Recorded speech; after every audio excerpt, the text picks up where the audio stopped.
ಕಾತನಯ ದತ್ತ. ವರಕವಿ ಬೇಂದ್ರೆ ಅವರ ನಾಕು ತಂತಿ ಆಧ್ಯಾತ್ಮಿಕ ನೆಲೆಯ ಒಂದು ನಿಗೂಢ ಕವನವಾಗಿದೆ. ಬೇಂದ್ರೆ ಅವರ ಪ್ರಕಾರ ಸಮಸ್ತ ಸೃಷ್ಟಿಯೇ ಒಂದು ವಿರಾಟ್ ವೀಣೆ.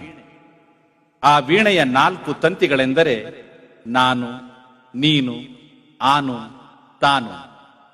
ನಾನು ಪುರುಷ, ನೀನು ಸ್ತ್ರೀ. ಅವರ ಮಿಲನದ ಫಲವಾದ ಸಂತಾನವೇ ಆನು ಎಂಬ ತತ್ವ. ಈ ನಾನು, ನೀನು, ಆನುಗಳಿಗೆ ಆಧಾರವಾಗಿರುವುದೇ ಪರಾತ್ಪರ ಶಕ್ತಿಯಾದ ತಾನು.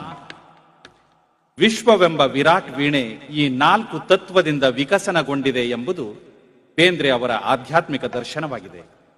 4 ತಂತಿ ಹಾಡುವವರು ರಾಜು ಅನಂತಸ್ವಾಮಿ ಹಾಗೂ ಸಂಗಡಿಗರು. ಆವು ಜೀವಿನ ನಾವು ನೀವಿಗೆ ಆನು ತಾನಾದ ತನನ ನಾನು ನೀನಿನ ನೀ ನಾನಿಗೆ ಬೇನೆ